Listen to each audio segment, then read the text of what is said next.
Something very interesting has been going on over on Japanese Twitter for the last few days now. Twitter, as I'm sure you are all painfully aware of at this point, is undergoing some rather drastic changes under the stewardship of the God Emperor of Mars, Elon Musk, who has fired a heartwarming percentage of the Twitter staff, including a substantial number of moderators in countries that isn't the United States of America. Because with the midterms elections going on, Elon decided to not make himself an easy target for accusations of election interference, which is apparently something Twitter does quite actively now. But perfect elections aside, the interesting thing is that, Japan is the second biggest Twitter user base after the US, so I thought it would be important to mention what's going on over there. For a whole day, multiple posts on Japanese Twitter have gone viral regarding an interesting phenomenon. They have found out that controversial and absurd political tags have completely vanished from trending suggestions, and now it's filled with anime, idols, and Japanese TV show news. Well, that's weird. Japan, a country obsessed with anime and manga and Japanese shit, having that be the trending topics on Japanese Twitter? Clearly something is off here, isn't it? And the better part is, a notorious Japanese feminist journalist literally admitted they were collaborating with Twitter employees to select what to show or not. Well, that's very interesting. So, first and foremost, some of the posts, this is Google translated by the way, so, bear with me. I do understand Japanese, as in hearing it, I can't read it, it's all moon runes to me.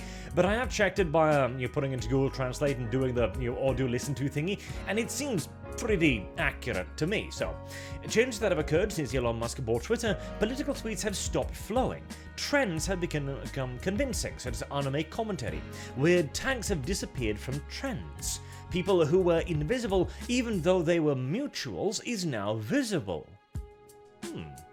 And this isn't the only one, there's quite a few of these going around, and the mention of the feminist. Right, let me show you that one. So, this is the feminist in question here, and she made a post saying, "I'm pretty sure Twitter's newsfeed isn't updated." Twitter's newsfeed isn't updated? Hold on, I thought these were organically trending tab things here. I thought that was the entire point of the trending tab, right? But no, we, the media, have followed the steps of creating a moment for our own article, contacting the Twitter curation team, reviewing it or not picking it, but does this work make sense for a while? So what she's essentially saying is, they had a process where they would make a thing, they would send it to Twitter, who would then decide whether or not to put it up, and that was how it worked. And she doesn't understand why this isn't working anymore. This is in response to the entire curation team has been fired. The team curated the Moments tab, programmed a section of trending topics, provided context around those topics, and also covered live events. Now, call me a paranoid delusional schizo if you wish, but this sounds an awful lot like Twitter has just been making up the trending tabs from whole cloth, practically. That the trending tab has not been organic in the slightest, it has simply been whatever the Twitter employees wished it to be, and seeing as it was, again, apparently buried in politics and bullshit, wokeist topics, I've been told, that suggests something rather interesting, doesn't it? That the Twitter curation team has had far more of an influence on what is and wasn't, what wasn't and was trending than the actual people on Twitter. Now, this is once again one of those open secrets then, because we've always pretty much known this is the case. We have seen so many trending tags with a couple hundred, maybe a few thousands tweets, and then comparing that to several hundred thousands who aren't trending. We've all known that there are some paid spots for advertisers, for example, shilling movies or TV shows. This is pretty much common knowledge. But this, I believe, is the first time we've actually seen it pretty much de facto confirmed now. Which, the question then becomes, how much of the divide, the political shit that has been occurring over the last few years was actually organic, and how much of it was artificially pushed trends, quote unquote, created by social media, created by, well, the media, the mainstream media, the news cycle, the spin, etc., and how much of it was actually genuine. Now, let's not, go too far here, for from what we know right now, this happened on Japanese Twitter. Did it happen on American Twitter? Yeah, almost certainly, but there is no guarantee as of yet this has been a large-scale thing, or even that it has necessarily had that much of an effect. But again, how many times have you seen weird trends popping up?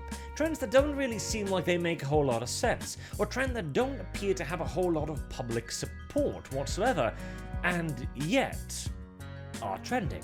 Bearing in mind, yesterday we also looked at how one person was aghast that the owner of Twitter took a political stance. Oof. Terrible, terrible. And then an article showing the previous owner of Twitter, or well, one of the biggest owners and the creator of Twitter, spending hundreds of millions of dollars on Democrat programs. Huh.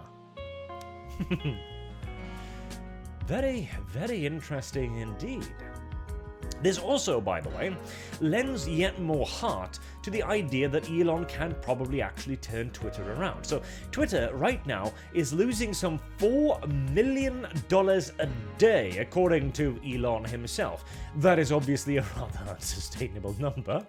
And we also know that Twitter's staff has increased drastically over the course of the last couple of years, after some election problems in 2016, which was not a perfect election. Some safeguards had to be put in place for the next one, and they successfully were, of course, on Twitter's side.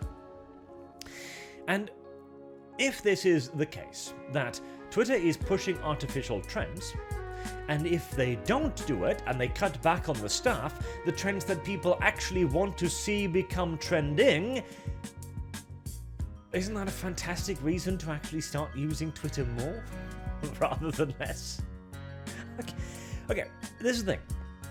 The only thing that Twitter actually needs to do, the only thing that YouTube actually needs to do, the only thing that any social media or video sharing platform actually needs to do is look at what you like and then give you more of what you like. And if it's going to be really complex, really advanced, it'll look at what you like and go, well, this is kind of like that other thing, and then suggest that thing to you as well. That's it. If they simply provide you with the things you want to watch, the things you want to read, the things you want to click, they retain your viewership. Like, it's not rocket science.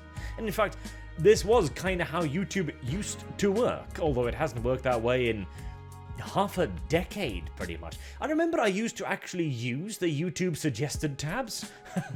Now, it's just the other day, it suggested to me a Hassan Piker video and the Young Turks. I'm like, oh, YouTube, you are being very optimistic.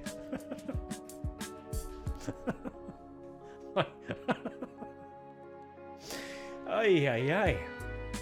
Meanwhile, when somebody I'm actually subscribed to is streaming or something, it's a coin toss whether or not it'll actually show it to me. So, if Elon, by simply getting rid of the moderation staff, has actually improved the quality of the trending, of the suggestions to the people using the product, well, holy shit. You might have had something to turn the ship around with right then and there. Oh, maybe make it a premium feature. No, that'd be funny. Like, hey, pay $8 and you'll get the organically trending tab. It would be cruel and abusive, sure, but it would also be quite profitable. I am joking, by the way, Elon. Don't take me seriously on that one. It would be rather awful. But, beyond simply being a better product, it is interesting, isn't it? We are told again and again and again and again that we are living in such incredibly polarized times, and we are, it seems. But how much of that polarization has actually been created? How much of it is actually artificial? Like, if you like, at this point, I think it's already too late. People are already set up against each other. The narratives are so deeply ingrained in people, in their livelihood, in the media, in the day-to-day existence. I mean, over here in Norway, the coverage of the midterm elections has been wall to wall, and it is nothing but, Trump supporters are claiming they stole the last election. Not me, YouTube. No, not me. Trump supporters are claiming they stole the last election, and they're showing like video reels, ancient reels too, of like MAGA protesters, like the say January 6th thing, or the what was the name of that massive gun rally? I can't remember, a couple of years ago. That one too. The headlines like, armed MAGA supporters at the voting stations, etc., etc. The fear campaign here is pretty ridiculous, frankly, so I can only imagine how it is over in the US. And this has always been a part of the media. If there is, there are two things that sell. Sex, which we've pretty much forgotten about at this point, and much to the detriment of many a franchise, and fear. And for news corporations, the latter is by far the most profitable. Hell, COVID, they rode that wave for 2 years plus. They're still riding it to this day. There's still an occasional news segment saying, how there's a spike in COVID coming. And just nobody cares anymore. It's not even yesterday's news, it's last decade's news, practically. So I don't think anything will change now, unless this continues for a very long time, but again, it's a very interesting thought. How divided are we really? Or more correctly, how divided were we before or previous Twitter decided to employ hundreds, thousands probably, of political ideologues to curate what you did and didn't see? It's an interesting question. Do let me know, actually, in the comment section down below. Do you think this might just be a blip? Do you think it is that? Just a blip, they fired them, so now the system is running on auto, and it's simply just a pure algorithm? Will it maybe maintained that way? Will Elon hire new moderators to push other agendas? Which agendas will he push? There's another one as well. Considering all of the attacks Elon's have been under the last few days, I wouldn't blame the man for deciding, no, boot your other foot now, at least for a period of time. And how much of this is actually artificial? How much of this, it would be impossible to guess, frankly, but still. One day, all politics, next day, weeb shit. I know which one I prefer. Until next time, I've been Arch. Thank you all very much for watching, and I hope to see you all again soon. Till then, have a good day.